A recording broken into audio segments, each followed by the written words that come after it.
Hello everyone. आज हम लोग एनसीईआरटी की मैथ्स क्लास 11th के लिए स्टार्ट करेंगे, जिसका पार्ट थर्ड होगा। इसके पहले हम लोग 2 पार्ट कर चुके थे, तो आज थर्ड पार्ट करेंगे और चैप्टर है सेट्स। तो आज स्टार्ट करते हैं। हम लोग टॉपिक लेंगे intervals as subset of R. R क्या है? एक रियल नंबर सेट है। तो जो रियल नंबर्स होंगे उनमें हम लोग कोई 2 नंबर सपोज करेंगे और उनका इंटरवल फाइंड करते हैं। इंटरवल होता क्या है, ये कितने टाइप के होते हैं, इनको हम लोग आज पढ़ेंगे। तो हम ये सपोज कर लेते हैं कि 2 नंबर्स ए और बी रियल नंबर लेते हैं, जिनमें से ए और बी दोनों नंबर्स क्या हैं, इक्वल नहीं हैं। ए इज स्मॉलर देन बी, ए छोटा है बी से। तो ए और बी जो नंबर्स होंगे, हम ये मान लें कि कोई वेरिएबल है एक्स या वाई, कोई वेरिएबल लेते हैं, तो उसके वैल्यूज़ को शो करते हैं। तो वैल्यूज़ को शो करेंगे, एक रेंज शो करता है कि कहाँ से कहाँ तक वैल्यूज़ लेंगे। तो ये एंड पॉइंट्स ए और बी मान लेते हैं कि होंगे। तो इनके बीच के पॉइंट भी हो सकते हैं और इनके बीच के पॉइंट्स नहीं भी हो सकते हैं, दोनों पॉसिबिलिटीज़ में हैं। तो क्या सपोज करते हैं इसमें कि ए और बी क्या है, let A and B are two real numbers belongs to the set of real number. A is less than B, then the set of real numbers. अब रियल नंबर का एक सेट होगा, कहाँ से कहाँ तक, ए और बी के बीच। मान लिया कि यहाँ पर ये इसको एक्स मान लेते हैं। एक्स क्या है, एक ऐसा सेट का एलिमेंट है जो जनरल फॉर्म में यहाँ लिखा गया है। इस एक्स की जो वैल्यू है ए और बी के बीच में लाई करती है। क्या लिखा है, a is less than x less than b. X की वैल्यू ए और बी के बीच में लाई करती है। लेकिन यहाँ पर अगर इक्वल साइन लगा होता है तो हम मानते हैं कि ए और बी इंक्लूड होगा। यहाँ क्या है, एक्सक्लूडिंग ए एंड बी होगा। ए और बी को छोड़कर जो नंबर्स हैं ए और बी, इनके बीच के जितने पॉइंट्स पॉसिबल होंगे वो सब इसमें आएंगे, लेकिन ए और बी नहीं आएगा। नंबर लाइन पर अगर इसको शो करना होगा तो हम लोग एक्स के वैल्यूज को जितने वैल्यूज होंगे सबको लिखेंगे और ए और बी को मार्क कर देंगे। तो अगर ये ओपन इंटरवल है, मतलब यहाँ इक्वल नहीं है, तो ये ओपन इंटरवल में जाएगा। तो इस टाइप को इंटरवल बोलते हैं open interval. It is called open interval. क्या है, open interval and denoted by A comma b within small bracket all the points lying between A and b excluding a and b, a और b को छोड़कर। तो जब open interval होता है तो क्या करते हैं, नंबर लाइन पर हम लोग इनको दिखाते हैं ऐसे। एक नंबर लाइन दिखा दिए इस टाइप से। तो इस नंबर लाइन पर जो पॉइंट्स ए और बी होंगे वहाँ पर हम लोग एक ओपन सर्किल बनाते हैं। इसको लिख दिया ए, और यहीं पर नंबर लाइन पर ही एक दूसरा बनाएंगे पॉइंट बी। यहाँ पर इसको मार्क कर दिया बी से। तो ए और बी क्या शो करते हैं, ये शो करता है ओपन इंटरवल ए कॉमा बी। मीनिंग क्या था कि हम लोग ए से लेकर बी तक जो पॉइंट्स होंगे इनके बीच में उन सबको लेंगे, लेकिन ए और बी को छोड़ देंगे नंबर लाइन पर। ए और बी को छोड़कर जितने पॉइंट्स होंगे सब इसमें आएंगे, इस सेट में आएंगे। तो इसे बोलते हैं ओपन इंटरवल। अच्छा, दूसरा होता है क्लोज इंटरवल। इफ ऐसे लिख सकते हैं, if all the points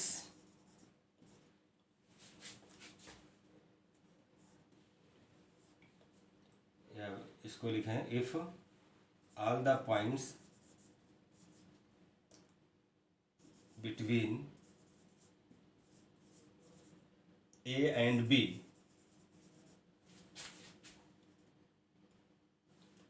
if all the points between A and B including A and B, A and B lies on number line including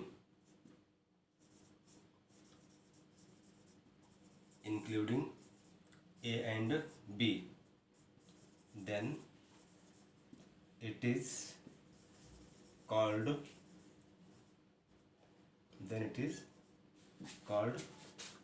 closed interval.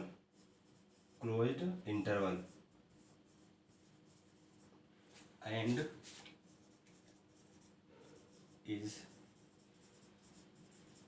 Denoted by A comma b close between square bracket. इसको ऐसे दिखाएंगे। अब इसमें अगर इसको लिखते हैं set के फॉर्म में तो क्या रहेंगे, that is x such that a is less than or equal to x is less than or equal to b। अब यहाँ इक्वल टू भी लगा दिया। मीनिंग क्या है, जो इन पॉइंट्स a और b थे इनको भी हम लोग यूज करेंगे। इनके बीच के जितने पॉइंट्स होंगे नंबर लाइन पर उनको भी लेंगे, a और b को भी लेंगे। तो अगर इसको दिखाएं नंबर लाइन पर तो क्या दिखाएंगे, इसको ऐसे दिखा सकते हैं। नंबर लाइन पर एक पॉइंट मार्क किया a, जहाँ पर डार्क सर्किल होगा, और नंबर लाइन पर ही दूसरा पॉइंट मार्क कर देंगे b, यहाँ होगा b पॉइंट, ये डार्क सर्किल हो गया। तो इसको लिखते हैं क्या, a comma b with in square bracket. तो इसमें इंक्लूडिंग a भी होगा, यहाँ पर एक्सक्लूडिंग होगा। a और b को नहीं लेंगे ओपन में। अगर ये इंटरवल क्लोज है तो a और b दोनों भी लेंगे, इनके बीच के सारे पॉइंट्स तो रहेंगे ही।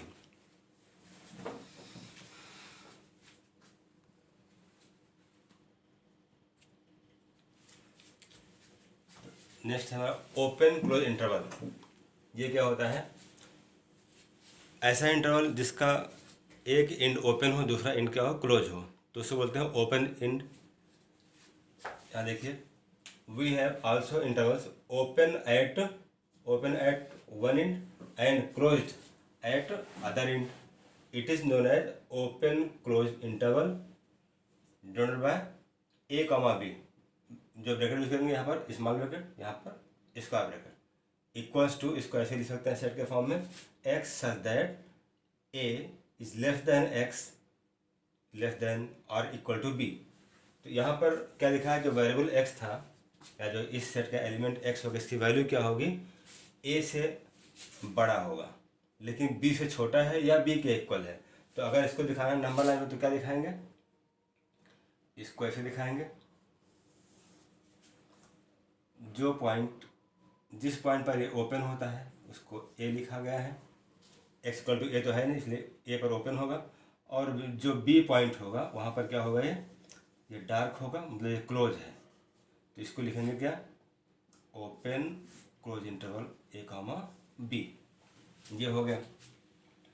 दूसरा इसको हम ऐसे लिख सकते हैं, इसी को रिवर्स कर दें,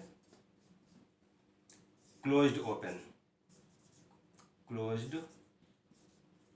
इंटरवल।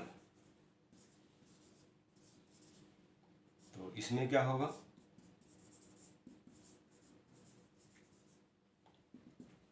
इसमें जस्ट अपोजिट होगा पहले वाले का। इसमें क्या लिखेंगे,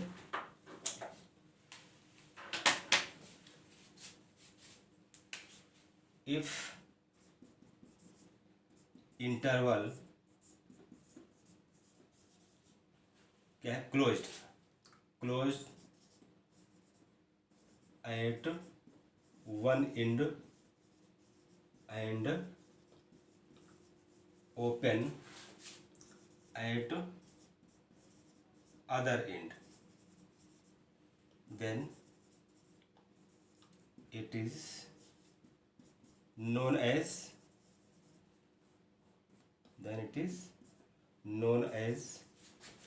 closed open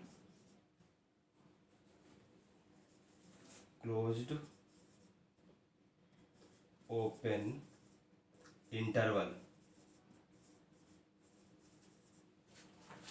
and is denoted by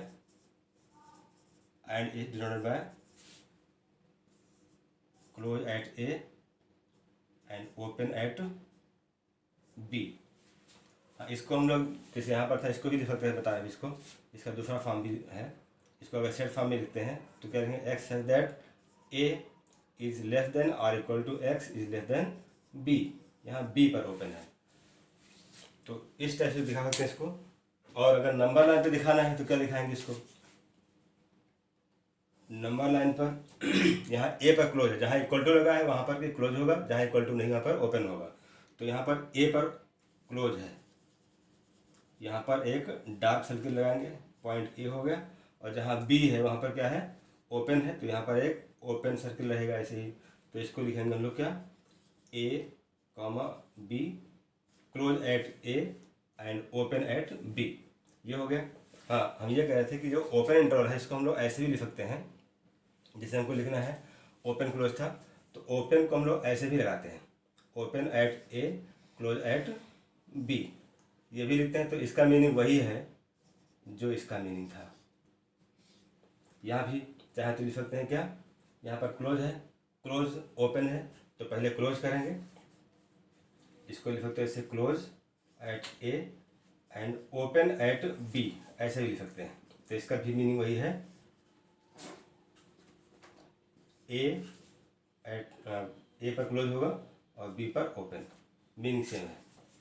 तो इस टाइप से हम लोग इसको इंटरवल को शो करते हैं। तो जो हमको कोई इनइक्वलिटी दी हुई है, सॉल्व करते हैं, हमारे एक्स की वैल्यू निकालते हैं, तो उसके इंटरवल को हम लोग इसी फॉर्म में लिख सकते हैं, जहाँ पर इक्वल टू है वहाँ पर क्लोज होगा, और जहाँ पर इक्वल टू नहीं होगा वहाँ पर ओपन होगा। तो जो जैसा वैल्यू मिलेगा उसको हम लोग यहाँ पर नंबर लाइन पर ऐसे ही शो करते हैं।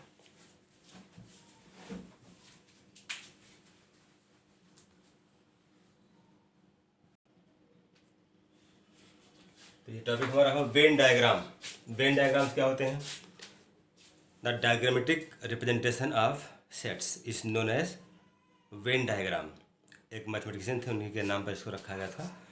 तो इसमें क्या करते हैं कि जो सेट होता है, सेट को हम लोग एक डायग्राम में शो करते हैं। जो सेट के एलिमेंट्स होते हैं उनको एक डायग्राम फॉर्म में रखते हैं। तो कौन सा डायग्राम क्या शो करेगा? जो सेट है, मतलब हमारा है जो बड़ा सेट होगा, बड़े बड़े सेट होगा, मतलब हमारा है यूनिवर्सल सेट से है। जो यूनिवर्सल सेट होता है उसको एक रेक्टेंगल के अंदर बंद करते हैं, क्लोज करते हैं। और जो इस सेट, मतलब जो यूनिवर्सल सेट यू का सबसेट होगा, उसको हम लोग एक क्लोज्ड बाउंडेड रीजन में रखते हैं, विद इन या इनसाइड द रेक्टेंगुलर रीजन। क्या? The diagrammatic representation. क्या है ये? डायग्रामेटिक रिप्रेजेंटेशन है किसका? Of sets, known as Venn diagram. Universal set is usually denoted by rectangular regions. जो यूनिवर्सल सेट होता है उसको हम लोग एक रेक्टेंगल में शो करते हैं, and its subsets by closed bounded regions inside the rectangular region. जो रेक्टेंगुलर रीजन था किसके लिए? यूनिवर्सल सेट के लिए। उस सेट का जो सबसेट होगा उसके अंदर होगा, मतलब जो सबसेट होता है उस सेट के सारे एलिमेंट्स वो जिसका सबसेट था उसमें होते हैं। मतलब यूनिवर्सल सेट बड़ा सेट है, उसके अंतर्गत दूसरे सेट आते हैं, वो सब उसमें दिखाएंगे। इसका एग्जांपल ले सकते हैं। एग्जांपल क्या होगा?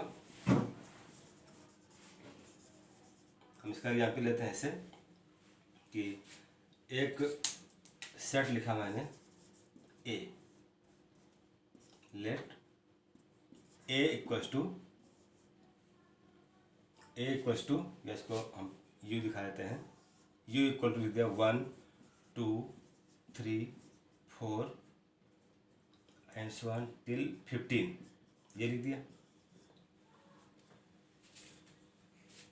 And other set A is 2 4 6 8। तो ए क्या है? ए के सारे एलिमेंट्स यू में हैं। कह सकते हैं कि set A is subset of U, all the elements of set A belongs to U. तो अगर इसको हमें दिखाना है वेन डायग्राम, तो क्या लिखेंगे? वेन डायग्राम फॉर्म क्या होगा इसका?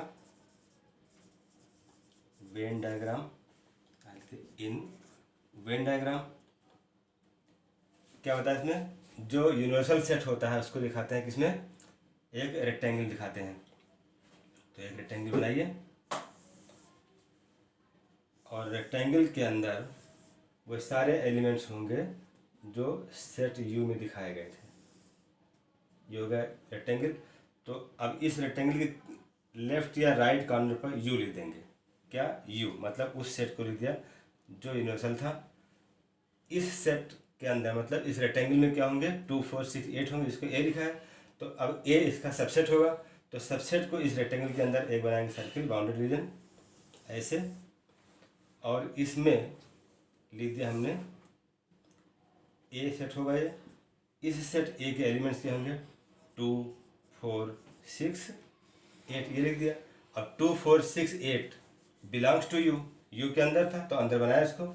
लेकिन अब क्या बचा हमारा 1 3 5 7 8 है 9 10 11 12 13, यहाँ कोई ऑर्डर नहीं है इसका, 14 15, ये सब इसके चारों ओर होंगे लेकिन इस सर्किल के अंदर नहीं होंगे। जो 2 4 6 8 है ए का एलिमेंट वो ए के अंदर रहेगा, लेकिन जो ए के अंदर नहीं है मतलब जो सेट ए का एलिमेंट नहीं है वो सब सर्किल के बाहर होंगे, लेकिन रेक्टेंगल के अंदर होंगे। मतलब रेक्टेंगल क्या शो करता है, ये शो करता है यूनिवर्सल सेट जिसके एलिमेंट्स ये लिखे हुए हैं 1 से लेकर कहाँ तक 15 तक। तो ये सब हो गए।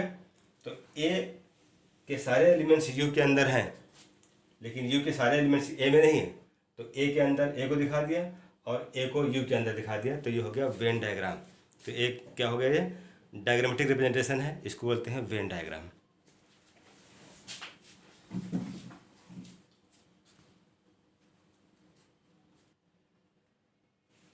तो यहाँ पर कुछ पॉइंट्स हैं, सम इम्पॉर्टेंट रिप्रेजेंटेशंस। जो वेन डायग्राम है उसमें कुछ टाइप से शो करने के, जैसे कंडीशन में दिखा है, let A subset B and A is not equal to B. दो और सेट हैं ए और बी जिसमें ए के सारे एलिमेंट्स बी में हैं, बी के ए में नहीं है, और दोनों सेट्स क्या हैं, इक्वल नहीं हैं। तो इनका जो वेन डायग्राम है कैसे शो करेंगे, ए बनाया रेक्टेंगल जिसमें दिखा दिया यू, कोई सेट होगा यूनिवर्सल सेट जिसके जो सबसेट्स होंगे ए और बी होंगे। अब ए और बी में कंडीशन क्या दिखा है, a is subset of B, मतलब ए के सारे एलिमेंट्स बी में हैं, तो बी जो बनाया था सर्किल उसके अंदर ए को बना दिया। तो मीनिंग क्या हुआ कि ए और बी दोनों सेट्स यू का तो सबसेट है, लेकिन जो हमारा ए और बी है उसमें क्या है, ए के सारे एलिमेंट्स बी में हैं लेकिन बी के एलिमेंट्स ए में नहीं हैं, सारे एलिमेंट्स बी में, बी का ए में नहीं, तो इसको ऐसे दिखाएंगे। दूसरा condition, if A and B are two not comparable और डिसजॉइंट सेट्स। अगर ए और बी दो ऐसे सेट हैं जिसमें कोई कंपेरिजन नहीं है, दोनों बिल्कुल डिफरेंट हैं, मतलब वो सेट जिसके एलिमेंट्स बिल्कुल डिफरेंट हो, कोई भी एलिमेंट कॉमन ना हो, उसे बोलते हैं डिसजॉइंट सेट। तो अगर दो सेट हमारे ए और बी यहाँ डिसजॉइंट सेट हैं, नॉट कंपेरेबल हैं या डिसजॉइंट हैं, तो उनको कैसे दिखाते हैं वेन डायग्राम में। एक बनाया सर्किल, एक बनाया रेक्टेंगल, क्या शो करेगा, ये शो करता है यूनिवर्सल सेट। ए और बी दोनों सबसेट हैं किसके, यू के। जो यूनिवर्सल सेट था यू, उसके सबसेट ए और बी हैं, लेकिन ए सेट और बी सेट दोनों में कोई कंपैरिजन नहीं है, दोनों क्या हैं, डिसजॉइंट सेट हैं। तो जैसा नाम वैसा काम, डिसजॉइंट, नो कनेक्शन। इन दोनों में सेट ए और सेट बी में कोई एलिमेंट कॉमन नहीं है, बिल्कुल डिफरेंट है। तो क्या हो गया, इनको दिखाया अलग अलग, दोनों ना टच करते हैं, ना इंटरसेक्ट करते हैं, ना ओवरलैप, कुछ नहीं करते, बिल्कुल अलग दिखाएंगे। हाँ, ये रहेंगे किसमें, यूनिवर्सल सेट में रहेंगे। मतलब ये है कि जैसे हमने एग्जांपल ले सकते हैं कि जो यूनिवर्सल सेट हमारा क्या है, नेचुरल नंबर है, उसमें इवन भी होंगे ऑड भी होंगे, नंबर्स 1 2 3 4 5 6 7 लिखते जाएंगे, तो इवन भी है ऑड भी है। अब सेट ए को मान लीजिए कि वो ऑड नंबर को शो करता है, तो उसे 1 3 5 7 लिख देंगे। और जो सेट बी है वो क्या शो करता है, इवन शो करता है, तो वहाँ के लिखेंगे 2 4 6 8। तो एक में ऑड नंबर्स हो गए, दूसरे में इवन नंबर्स हो गए, दोनों कुछ कॉमन है नहीं, इससे डिसजॉइंट होंगे, इस टाइप से। तो ऐसे ही हम तीसरा केस भी ले सकते हैं कि कुछ एलिमेंट कॉमन हो, if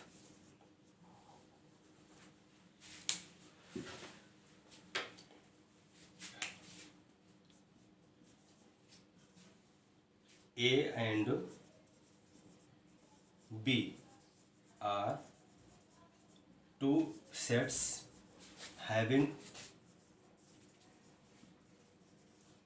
some common elements,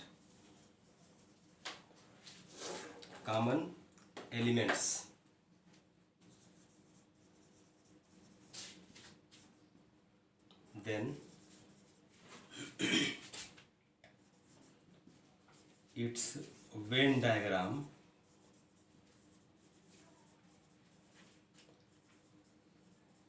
will be as follows. क्या होगा ये, ए और बी जो सेट्स हैं उन दोनों को हम लोग दिखाएंगे इंटरसेक्टिंग दिखाएंगे। इसको ऐसे ही लिख सकते हैं, हम कुछ एलिमेंट लिख के दिखा सकते हैं इसको चाहे तो, कि let A equal to 1 2 3 and set B is 2 3 4 5। दो सेट ले लिए। अब यूनिवर्सल सेट हमारा क्या है, वो नेचुरल नंबर सेट होगा। तो ए और बी के सारे एलिमेंट्स इसको बिलोंग करते होंगे, लेकिन ए और बी में कुछ एलिमेंट्स कॉमन दिखा दिए, तो इसको ऐसे दिखाएंगे। एक सर्किल दिखा दिए ए के लिए और एक दिखा देंगे बी के लिए। ये हो गया सेट ए, ये हो गया बी। इसको यहाँ लिख दिया ए, या बी लिख दिया। अब ए में क्या है, 1 2 3 है, बी में 2 3 4 है, 5 ही है, तो 2 3 कॉमन है। तो जो कॉमन पोर्शन है ओवरलैपिंग यहाँ दिखा देंगे, कॉमन एलिमेंट 2 3 हो गए, यहाँ 1 होगा। तो ए के अंदर क्या दिखाया है, 1 2 3 हो गए पूरा। बी में क्या है 2 3 4 5, तो 2 3 यहाँ आ चुका है, 4 5 हम यहाँ दिखा देंगे। और इस पूरे सिस्टम को हम क्लोज कर देंगे कहाँ पर, विद इन रेक्टेंगुलर रीजन। अब यू हमारा जो होगा ऐसा होगा जिसमें ए और बी के जो टोटल एलिमेंट्स होंगे उनसे अधिक एलिमेंट्स में होंगे, नंबर्स होंगे। स्टार्ट कर दे, मान लीजिए नेचुरल नंबर सेट है, उसको यू मान लिया, तो 1 2 3 4 5 6 7 8 9 10 एंड सो ऑन वो लिख सकते हैं। तो उन सब में हमारा ए और बी रहेगा, लेकिन ए और बी को हमारा दिखाना था कि दोनों क्या हैं, ऐसे सेट्स हैं जिसमें कुछ एलिमेंट्स कॉमन हैं। तो 2 3 कॉमन दिखा दिया और इसको इस तरह से दिखा दिया वेन डायग्राम में।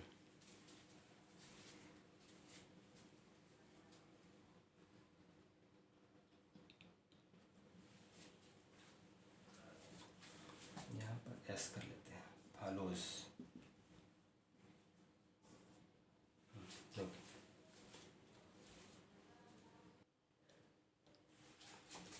तो ये टॉपिक हमारा है ऑपरेशंस ऑन सेट्स। जो दो सेट्स में क्या क्या हम लोग ऑपरेट करते हैं, दो टाइप होता है ये।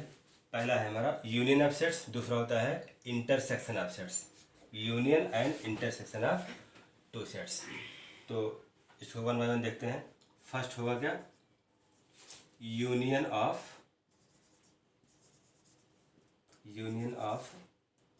सेट्स।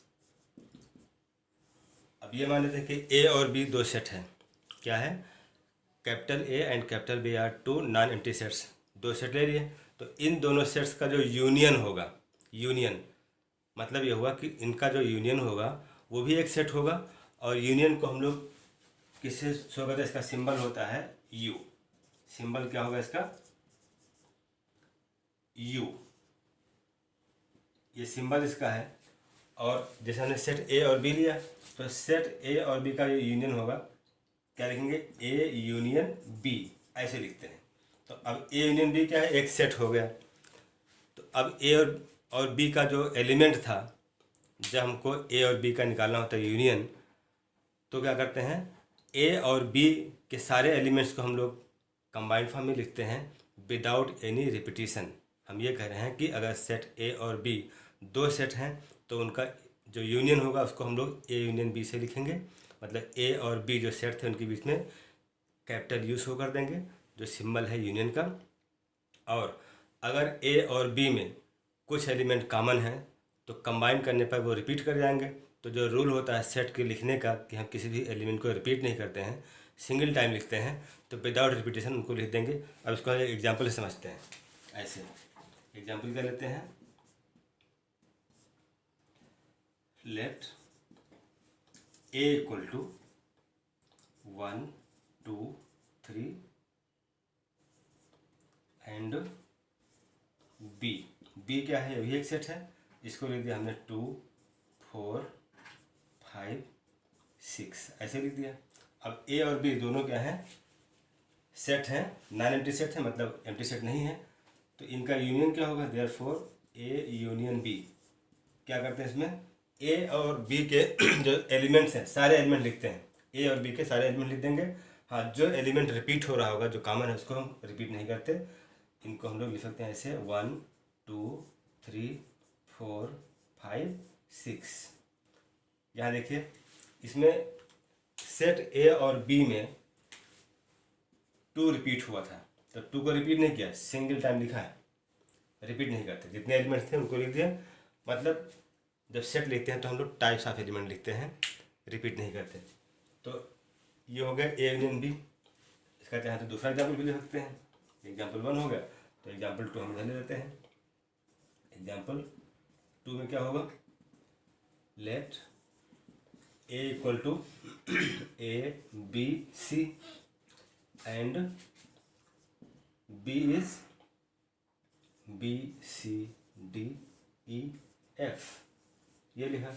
तो अब इन दोनों का जो यूनियन होगा, क्या होगा, ए यूनियन बी ऐसे लिखेंगे। और इसमें जो एलिमेंट्स रिपीट हुए हैं, जैसे रिपीट क्या हुआ है, बी और सी। यहाँ देखिए, यहाँ से बी है, यहाँ से सी है, यहाँ भी बी सी, तो बी सी रिपीट हुआ, तो इनको हम लोग बिना रिपीट किए लिखेंगे। और एलिमेंट्स क्या लिखेंगे, A B C D E F. जितने एलिमेंट्स थे ए और बी में, उन सारे एलिमेंट्स को लिखा विदाउट रिपीटिशन। तो इस टाइप से हम लोग दो सेट्स का क्या लिखते हैं, यूनियन।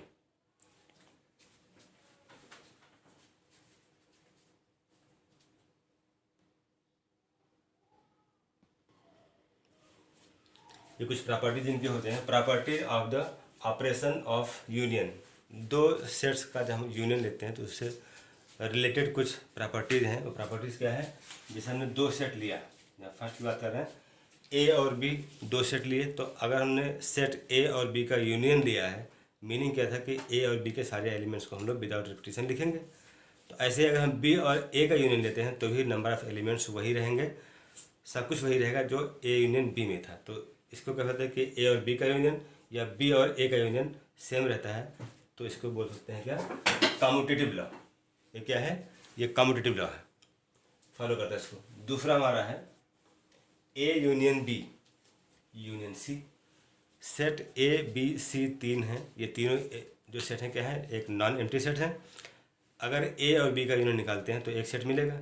अब जो मिला सेट ए यूनियन बी, इसका हम लोग यूनियन निकालते हैं सी के साथ, तब जो मिलेगा, यही रिजल्ट तब भी मिलता है हमको जब बी यूनियन से सी का निकालते हैं, यूनियन किसके साथ, ए के साथ निकालते हैं। मतलब A union B union C, दोनों का रिजल्ट जो होता है वो सेम है। जब हमने ए और बी का यूनियन लिया, जो सेट बना उसका यूनियन लिया सी के साथ, तब जो रिजल्ट मिलता है वही तब मिलता है जब ए और बी यूनियन सी का निकालते हैं यूनियन, तो रिजल्ट सेम मिलता है। इसे बोलते हैं एसोसिएटिव लॉ को फॉलो करता है। थर्ड हमारा है ए और फाई। ए क्या है, एक नॉन एम्प्टी सेट है, लेकिन फाई क्या है, एम्प्टी सेट है। तो ए और फाई का हम लेंगे यूनियन, तो ए ही मिलेगा। रीजन क्या था, फाई एक ऐसा सेट है जिसमें कोई एलिमेंट नहीं है, तो ए के साथ हम लोग एक ऐसा सेट ज्वाइन करते हैं जिसमें कोई एलिमेंट ही नहीं है, तो मिलेगा क्या, यूनियन लेने पर मतलब क्या मिलता है, ए union phi equals to a के ही एलिमेंट मिलेंगे, इसको ए के इक्वल कर दिया, a union phi equal to a. क्या है, law of identity element. Next fourth हमारा होगा ए यूनियन ए। किसी भी सेट का यूनियन उसी के साथ निकालते हैं तो एलिमेंट्स वही रहेंगे, क्योंकि अगर सारे एलिमेंट लिखेंगे तो हर एक एलिमेंट रिपीट हो जाएगा और रिपीटिशन अलाउड नहीं होता है सेट में, इसलिए सिंगल टाइम लिखने पर सारे एलिमेंट्स वही मिलेंगे जो सेट ए के थे। इसीलिए इसको लिख दिया गया a union a equals to ए।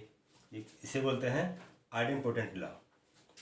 और लास्ट वन हमारा होगा U. U means universal set, और कोई सेट है ए, तो यूनिवर्सल सेट और ए जो कि उसका सबसेट होगा, जब इनको हम लोग कंबाइन करेंगे, दोनों का यूनियन लेंगे, यू यूनियन ए, तो क्या मिलेगा, यू के इक्वल मिलेगा।